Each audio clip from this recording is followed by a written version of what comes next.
A sloth, a donkey, and a curious human. Send a prompt and see what they're doing. One hits record with a question on his mind. Two brothers pick it up, see what they find. Corn takes his time, Herman's got the facts. Back and forth, they never hold back. My weird prompts, come on in, that's where we begin. My weird prompts, glad you're here. This episode was generated using artificial intelligence. Please verify facts. My Weird Prompts is a community-driven initiative exploring how AI can fuel curiosity and uncover the fascinating ways our world works. GPU compute for this podcast is generously provided by Modal.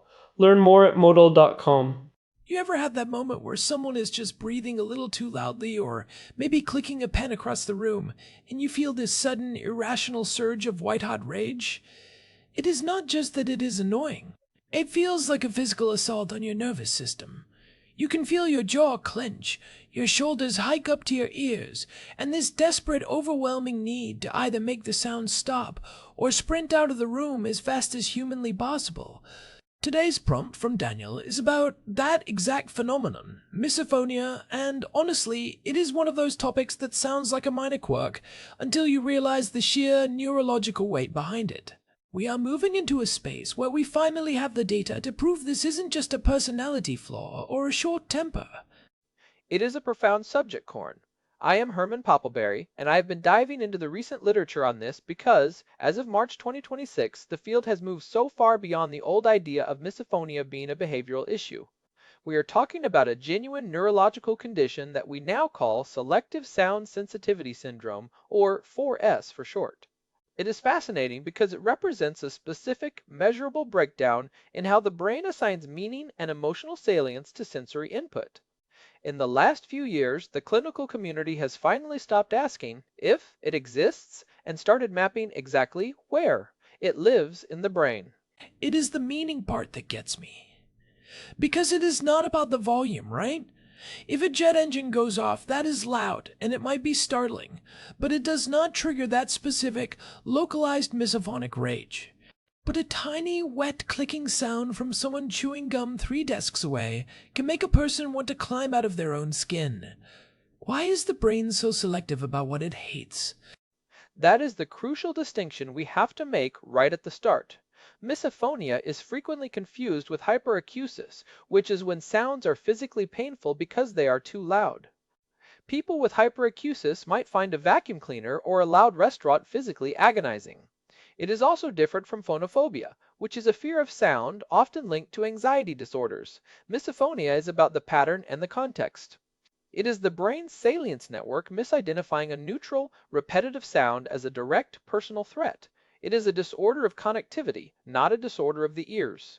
Your hearing is usually perfectly fine. It is the interpreter in your brain that is malfunctioning. So it is like the brain's smoke detector is going off because someone lit a scented candle. It is technically smoke, but the response is totally out of proportion to the danger. The alarm is screaming fire, while you are just trying to have a nice dinner. That is a great way to put it. When we look at functional MRI scans of people with misophonia, we see something remarkable happening in the anterior insular cortex, or the AIC. This is a part of the brain that helps us decide what to pay attention to. It is the hub of the salience network. In a typical brain, the sound of someone sipping coffee is filtered out as background noise. The AIC looks at it and says, "That is not important, ignore it." But in a misophonic brain, the AIC is hyperconnected to the amygdala and the hippocampus. The amygdala being the fight or flight center. So the moment that sound hits the ear, the brain is not just hearing it, it is literally screaming danger to the rest of the body. It skips the logical, oh, that's just Steve eating an apple phase, and goes straight to Steve is trying to kill us with his molars. It is an instantaneous autonomic nervous system spike. Your heart rate goes up, your palms sweat, and you get that surge of adrenaline. There was a landmark study by Kumar and his colleagues back in 2017, which has been reinforced by more recent data in 2024 and 2025 that really changed the game here. They found that for people with misophonia, there is significantly higher functional connectivity between the AIC and the sensory motor cortex. Wait, the motor cortex? That is the part of the brain that controls movement. Why would a sound trigger the part of the brain that moves your muscles?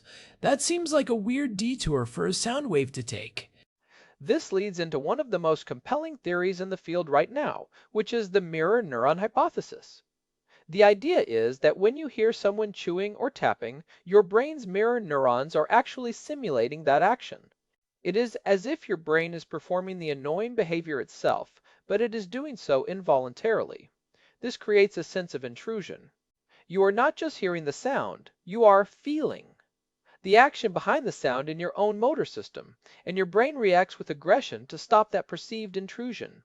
It is a pro-social mechanism gone horribly wrong. Your brain thinks someone is invading your physical space or your own body's rhythm. That explains why it feels so personal. It is not just the sound in the environment. It feels like someone is reaching into your brain and poking it. It feels like a violation. And the prevalence numbers you mentioned earlier, they are much higher than I would have guessed. We are not just talking about a few sensitive people here and there. I used to think this was a rare internet condition, but the data says otherwise. The data is pretty startling, Korn. Recent large-scale studies, including a major representative study out of the United Kingdom in 2023, suggest that up to 18 or 20% of the general population experiences some level of misophonic symptoms. Now, for most of those people, it might just be a mild irritation. The I don't like it when people chew with their mouths open crowd. But for a significant subset, maybe 2 to 5%, it is life-altering. It affects where they can work, who they can eat dinner with, and their overall mental health. We are talking about people who have to quit jobs because of the sound of a coworker's keyboard, or people who haven't eaten a meal with their spouse in a decade. I imagine that creates a massive tax on their daily life. If you are constantly on high alert for a trigger sound, you are not really able to focus on your work or your family. You are basically living in a state of low-level trauma all day, just waiting for the next crunch to happen. That is what clinicians call the executive function tax. If your brain is spending 30% of its processing power just trying to gate out the sound of the air conditioner or your coworker's heavy breathing, you only have 70% left for everything else. This is where we start seeing the massive overlap with other neurodivergent conditions like ADHD and autism. In fact, recent clinical surveys showed that a huge percentage of people seeking help from misophonia also meet the criteria for ADHD or are on the autism spectrum. I wanted to dig into that overlap because it feels like there is a common thread there. In ADHD, one of the core issues is sensory gating, right? The brain struggles to decide what is important and what is noise. It is like having a front door with no lock. Everything just walks right in. There is a huge crossover. In the neurodivergent community, we often talk about sensory processing disorder, or SPD. While misophonia is a specific type of sensitivity, it often sits under that broader umbrella of sensory over-responsivity. In ADHD, the prefrontal cortex, which is supposed to act like a sophisticated filter, is often a bit underactive. It does not tell the sensory parts of the brain to hush when a repetitive sound starts. So, if you have ADHD, your filter is already weak, and then if you add misophonia on top of that, your brain is not just failing to filter the sound, it is actively weaponizing it against you. It is a double whammy. Your brain can't ignore the sound, and then it hates the sound it can't ignore. With autism, is it the same mechanism, or is that more about general overload? With autism, it is often more about the intensity and the texture of the sensory input. The world is just too much and too loud. But with misophonia specifically, the emotional response, the rage or the disgust is the defining feature. It is that transition from I hear a sound to I am incredibly angry at the person making that sound. That specific emotional arc is what distinguishes it from general sensory overload. In autism, a loud noise might cause a meltdown or a shutdown due to overwhelm. In misophonia, a soft noise causes an active aggressive response directed at the source. You mentioned the rage aspect. I think that is the hardest part for people who do not have misophonia to understand. They think you are just being grumpy or difficult or that you just need to get over it. But if it is a neurological threat response, you cannot really will yourself out of it any more than you can will your heart to stop beating faster when you are scared. You can't just tell your amygdala to calm down when it thinks it's being attacked. That is the tragedy of the condition. It often leads to what is called avoidance behavior. People stop going to movies, they stop eating with their families, they isolate themselves in their rooms. And because it is often triggered by people we are close to, like a spouse, a parent, or a child, it creates this secondary layer of guilt and shame. You love this person, but the sound of them eating an apple makes you want to bolt out the door or scream. It erodes relationships because the sufferer feels like a monster and the trigger person feels like they are walking on eggshells. So, how do we actually treat this? If it is hardwired into the AIC and the amygdala, is there a way to unwire it?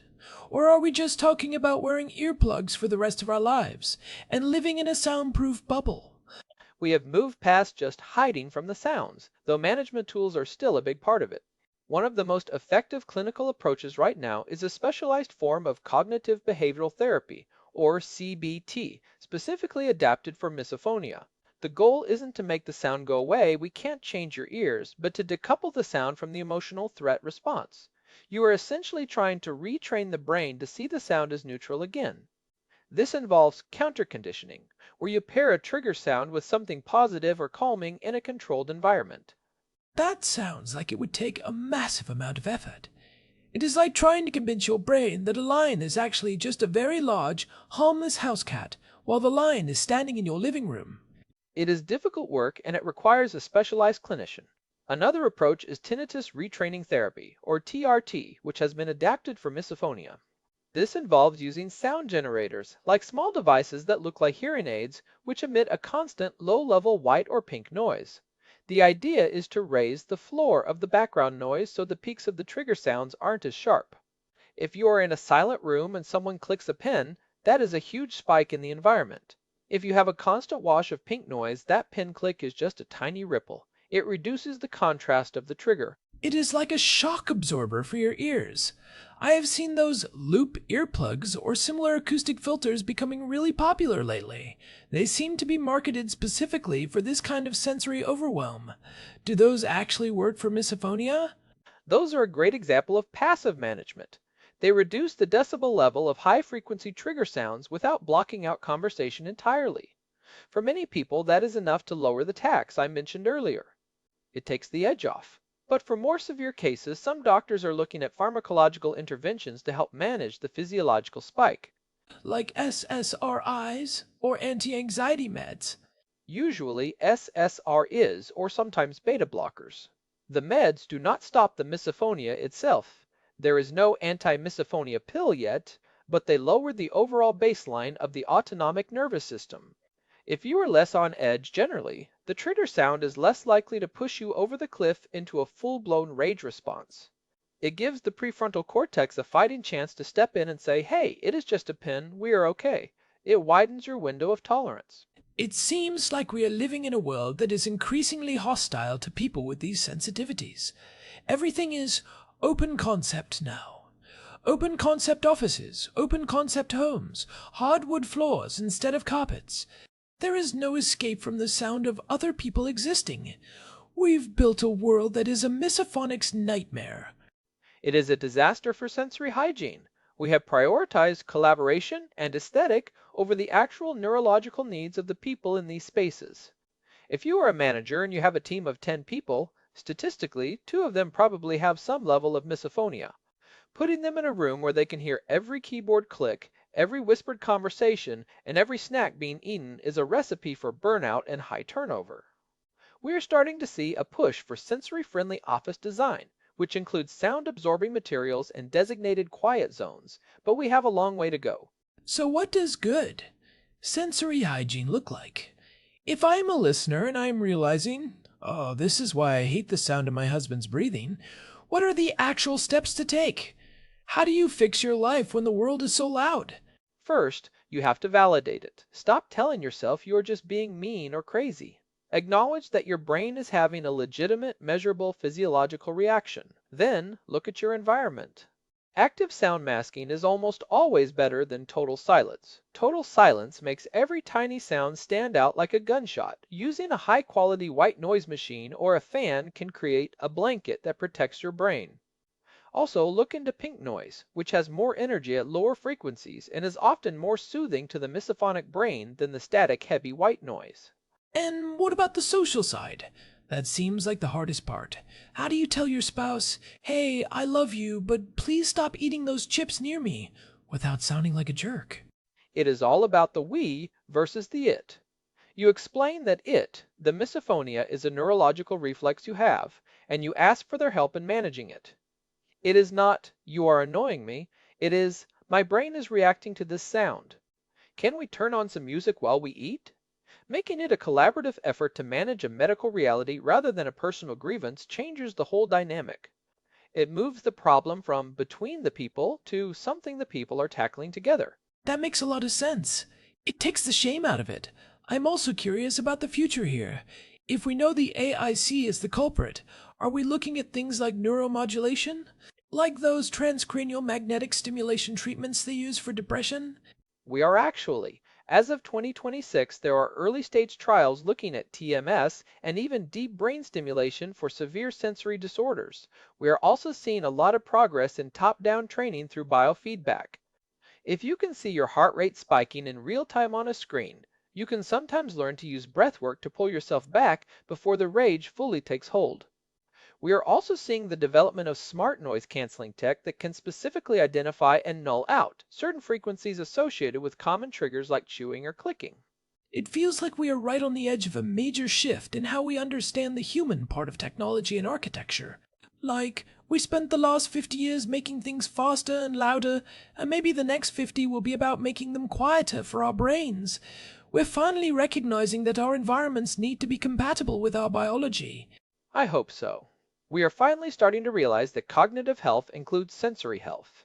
You cannot be mentally well if your environment is constantly screaming at your amygdala. And this ties back to what Daniel was asking about the overlap with autism and ADHD. As we get better at diagnosing those conditions, we are naturally uncovering all these subsymptoms, like misophonia, that were previously just ignored or dismissed as eccentricities. It's all part of the same picture of neurodiversity. It is all part of that same tapestry. Your brain is wired differently, so it processes the world differently. It is not broken, it is just tuned to a different frequency. And sometimes that frequency makes the sound of a potato chip sound like a grenade going off. Well, not exactly in a literal sense, but you have hit the nail on the head. It is a difference in tuning. And as we move forward, the goal is to create a world where all those different tunings can function without being in a constant state of fight or flight. We need to move from tolerance to accommodation. I think the biggest takeaway for me today is that executive function tax concept. It explains so much about why people with ADHD or misophonia feel so exhausted at the end of a normal day. They have been running a marathon of sensory filtering while everyone else was just walking. It's not that they're lazy, it's that they're working twice as hard just to exist in the same space. It is an invisible labor. If you have misophonia, you are working harder than everyone else just to stay calm and professional. That deserves some recognition and, frankly, some self-compassion. If you're listening to this and you've been beating yourself up for being sensitive, please stop. Your brain is literally doing more work than the people around you. Well, I, for one, will be much more mindful of my pen clicking from now on. I do not want to be the reason Herman's AIC starts lighting up like a Christmas tree. I'll stick to digital notes for a while. I appreciate that, Corn. My amygdala thanks you for your service. We have covered a lot of ground today, from the anterior insular cortex to the importance of pink noise and the mirror neuron theory. If you want to dive deeper into the technical side of how our brains handle the world, we actually did a great episode on the broader science of sound. That was episode 949, The Science of Sound, Navigating Sensory Sensitivity. It is a perfect companion to what we talked about today and goes into the physics of how these waves interact with our biology. And if you are looking for more of those practical how-to tips for managing your environment, check out episode 435, Tuning Out the Noise, Tech for Sensory Overload. We go into much more detail there about specific gadgets, apps, and even home renovation tips that can help create a sensory sanctuary. It is a lot to process, but understanding the why behind the ouch is always the first step toward feeling better. Thanks as always to our producer, Hilbert Flumingtop, for keeping the show running smoothly behind the scenes and making sure our audio levels don't trigger anyone. And a big thanks to Modal for providing the GPU credits that power this show. We could not do this deep dive research into the latest neurological studies without that kind of support. This has been My Weird Prompts. If you're enjoying these deep dives into the quirks of the human brain, do us a favor and leave a quick review on your podcast app. It really helps other people find the show and helps us keep making this content. We will be back next time with another prompt from Daniel. Until then, keep an eye on your sensory hygiene and be kind to your brain. Catch you later. This episode was generated using Gemini Flash 3. Text-to-speech engine was Chatterbox. Thanks for listening to our show, My Weird Prompts, where our thoughts go from slow takes to facts on cue. We change and follow through. My Weird Prompts, that's the flows from sloth.